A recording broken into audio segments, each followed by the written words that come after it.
자, 여기서는 춘향전의 중심 소재에 대해서 한번 살펴보기로 합니다. 소설에서 중심 소재는 현대소설 같으면 주로 현대소설 같으면 뭐 제목에다가 쓰기도 하고 또는 그 어떤 주제 형상화랄까요?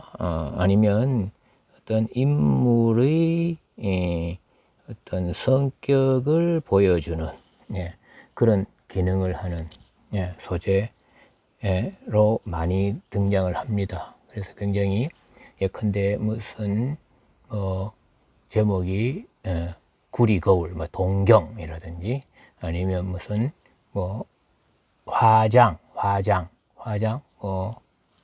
장예의 한 방식일 수도 있고 메이크업일 수도 있고 하는 그런 것들이 하나의 소재이면서 제목으로 쓰여서 주제를 형상화하는 일이 많습니다. 때로는 어떤 인물이 성격을 드러내주는 예컨대 운수 좋은 날에 김첨지는 인력거꾼이다. 인력거를 끌어 사람을 태워주면서 생계를 유지한다. 그런 인물의 성격을 드러내주는 그런 기능을 한다든지 이런 경우가 많습니다. 고전 소설에서도 중심 소재가 예컨대 백학선전 하는 소설이 있는데 이제 백학선, 하얀 흰 학을 그려놓은 부채입니다. 사람 이름이 아니고 이런 소재들은 굉장히 작품의 제목으로 쓰여서 작품 전체에 특히 등장인물이 백학선을 통해서 어떤 일이 일어나는지 이런 역할을 해주는 소재니까 중요한 소재가 되겠죠. 그런데 춘향전에서는 춘향 사람 이름이고 춘향전에서는 따로 제목을 삼을 만한 소재가 적절하게 없습니다. 뭐 예컨대 뭐 암행어사 한다 하더라도 그거는 춘향에 초점이 맞춰지는 게 아니고 그래서 여러 가지를 다 중요하게 다루기는 어렵고 여기서는 그 세 가지만 다루기로 합니다. 하나는 근해입니다. 근해 한자 말로는 추천이라고 합니다. 추천. 그래서 우리 서정주 시인의 추천사라고 하는 시가 있는데 이분은 그 춘향전을 바탕으로 한 시를 춘향유문, 뭐 다시 밝은 날, 뭐 이런 이렇게 몇 가지를 쓰고 있죠. 춘향의 말이라는 부제를 붙여서 그런데 이 추천사라고 했을 때 이 추천이 바로 근해입니다. 근해. 춘향전에서 근해는 어떤 역할을 하느냐면 근해가 그래야면 딱 떠오르는 게 5월 단오잖아요. 단오날은 근해 띈다. 5월 단오. 이도령과 춘향이가 처음 만난 것이 바로 5월 단오날입니다. 그 작품에서는 3월 달에 광활루 그 남원 일대의 경치 구경을 나가는 거로 되어 있다가 뒤에 가면 3월 아니라 5월 단오날이라고 하면서 편집자적 논평이 들어가서 그 시간을 바꾸어요. 근데 5월 단오날이에요. 단오날은 우리가 근해를 띄는데 이 사실은 어쩌면 그 당시에 양반 사대부가의 여성들에게는 일종의 해방구가 아니었나. 단오날 근해 띄는 일은 양반 사대부가의 여성들도 그런 기회가 주어졌다는 거죠. 그렇게 해서 춘향은 양반 사대부 아버지가 양반 사대부 성참판이니까 그 아버지의 삶을 살려고 노력한다. 아버지의 삶을. 그 어머니는 월매 기생이니까 천민이잖아요. 천민의 삶이 아니라 향단이라는 몸종을 데리고 있으면서 양반 사대부가 여자가 어떻게 해야 하는가를 배워서 살아가는 거죠. 그렇게 해서 이도령에 맞는 인물로 설정이 됩니다. 어쨌거나 이 5월 단오날에 이도령을 만날 수 있는 결정적 계기가 바로 이 근해라는 거죠. 근해. 이 근해를 통해서 이도령을 만나고 이 만남은 실제로는 전혀 모르는 남남 사이에서 연인 사이로 바뀌고 또 나중에 부부가 되고 이것이 사실상 춘향전 서사골객의 핵심이 되게 하는 소재죠. 그런데 그네는 줄이 묶여져 있네요. 여기 그네가 있네요. 자, 그네를 타고 있습니다. 아, 이 줄이 묶여져 있어요. 위에 이렇게 양쪽에 줄로 묶여져 있다는 것은 뭐예요? 이 그네는 아무리 올라가 봐도 여기까지밖에 못 올라가요. 그죠? 한계가 있어요. 한계. 벗어날 수 없죠. 왜? 줄의 길이 이상으로 갈 수는 없으니까. 그래서 다시 결국은 올라갔다가 다시 지상으로 내려오는 상하 왔다 갔다 할 수 있는 거. 그죠? 결국은 이 지상에 머물 수밖에 없는 거예요. 그런 한계. 그네가 곧 춘향이 가진 신분적 질곡을 초월하려는 간절한 의지와 함께 불가피하고 필연적인 좌절. 그죠? 줄을 넘어갈 수 없는 그런 것을 상징한다고 할 수 있습니다. 아무리 가봐도 그 줄에 매여 있는 것이죠. 그 춘향의 춘향전에서의 그네는 그런 역할입니다. 그네 하니까 뭐 떠오르는 게 하나 없나요? 춘향 그네 여러분이 한림별곡을 떠올릴 법한데 한림별곡 제 마지막에 그 8장이죠. 8장에 보면은 등장하는 인물이 누가 정소년이라는 인물이 등장합니다. 남자겠죠. 정소년에게 그네를 밀으라 라고 하는 인물이 등장합니다. 그 그네를 밀으라. 그건 아마도 여성인 것 같아요. 그래서 밀으라, 당겨라, 정소년아 이렇게 하고 있는 그런 장면이 있잖아요. 자, 그래서 이걸 우리 퇴계 선생 누군지 알죠? 이황 선생께서는 뭐라 그랬어요? 굉장히 음란하다 이렇게 이야기를 했어요. 자, 그네 뛰는 장면을 음란한 것으로 봤어요. 그러니 어떻게 해요?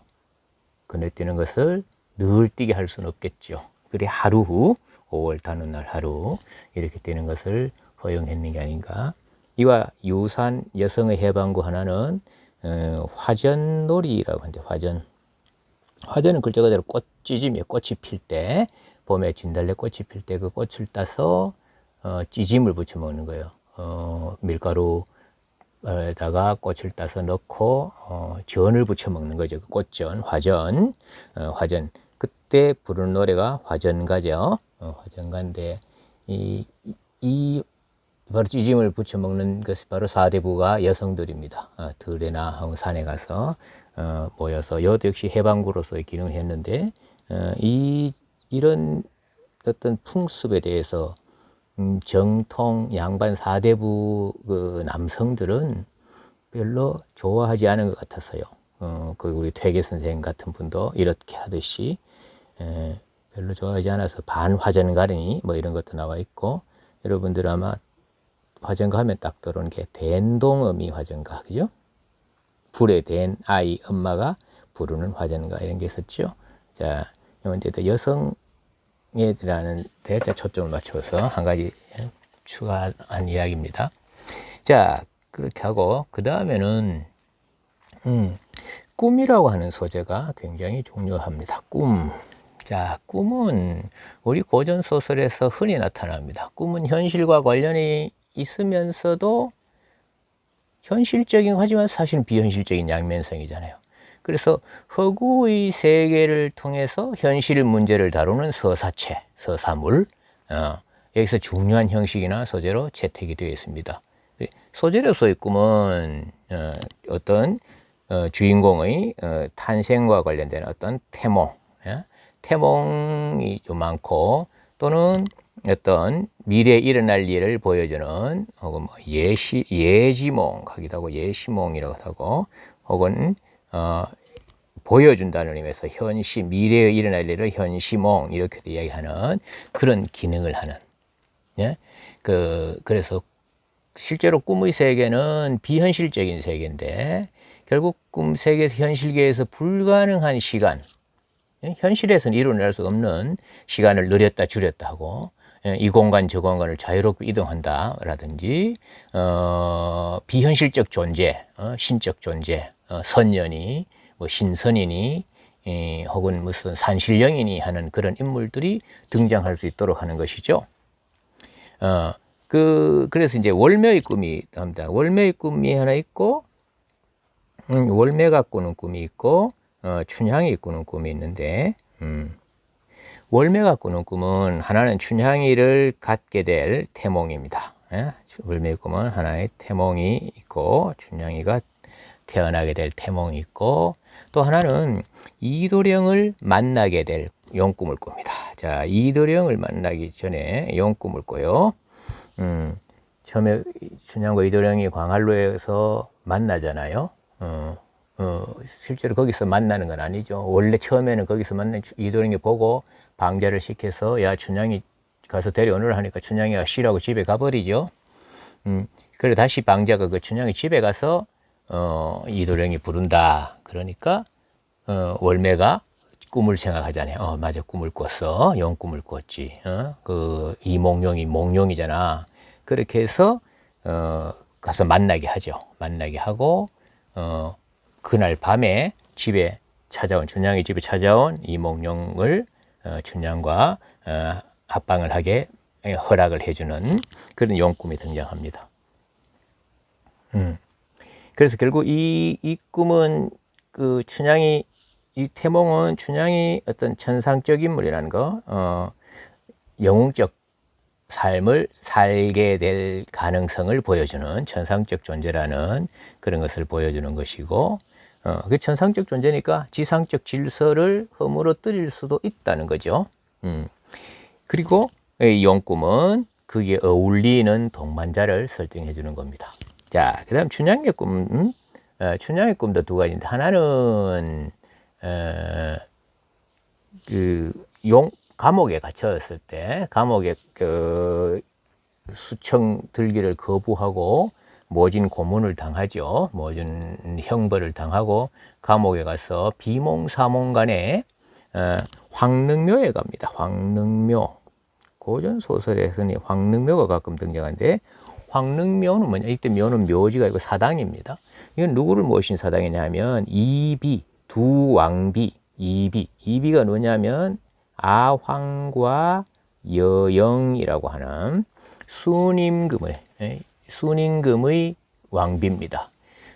이 아황과 여영은 자매간인데 요임금의 딸이죠. 이들이 자기 남편 순임금이 죽고 피눈물을 흘려서 소상 반죽이 됐다. 소상강가의 대나무 나무에 무늬가 생기게 만들었다고 하는 그분이잖아요. 이때 어떤 연려의 상징으로 흔히 등장을 합니다.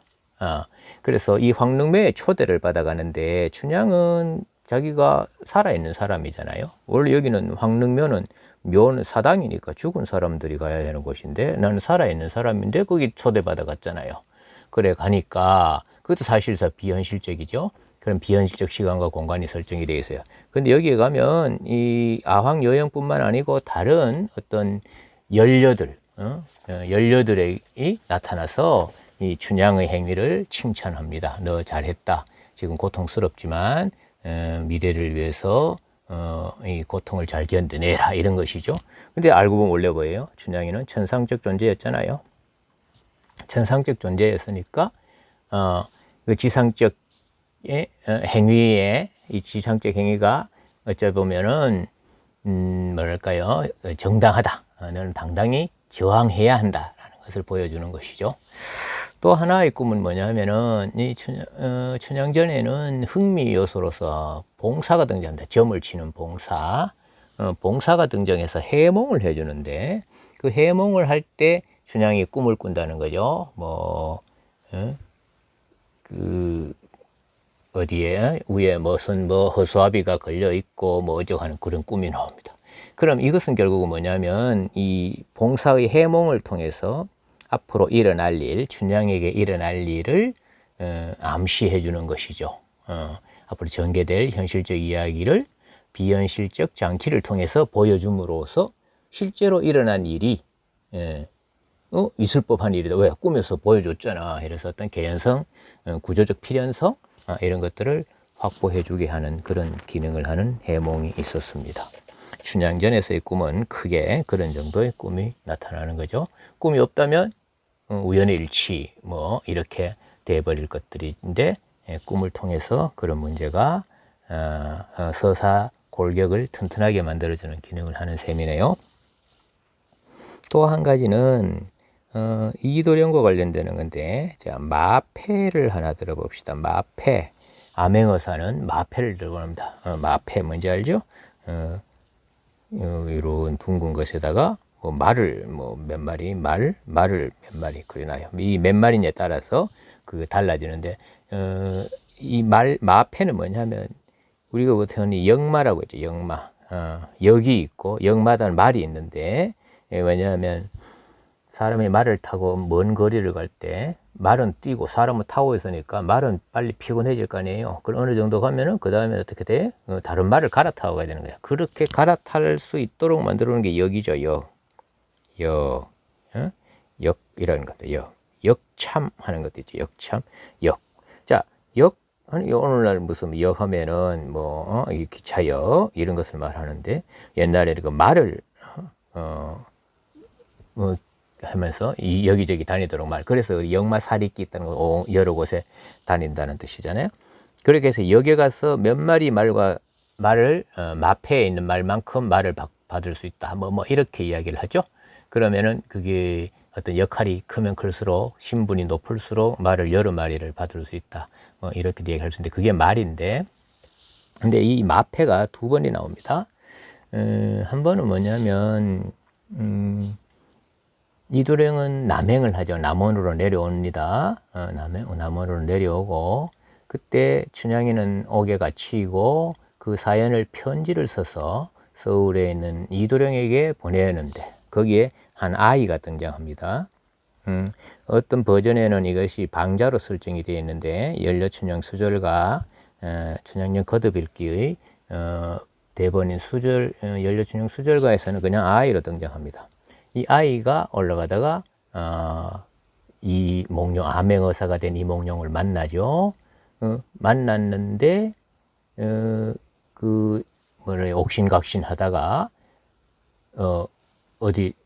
뭐랄까요, 허리춤이랄까요, 거기서 제기 접시 같은 것이 하나 탁 보이는 거예요. 거기 보면 아이가 찬바람이 난다 이러죠. 그렇게 해서 한번 등장하는 거고, 그 다음에 한번 등장하는 역시 암행어사 출도에서 등장합니다. 암행어사가 출도하는 장면에서 등장합니다. 거기서는 그 마패가 달 같은 마패 뭐 이렇게 얘기하고 있죠. 햇빛 같다고 해요. 달 같다. 이때 달은 달 같다. 혹은 해 같다 이렇게 얘기를 합니다.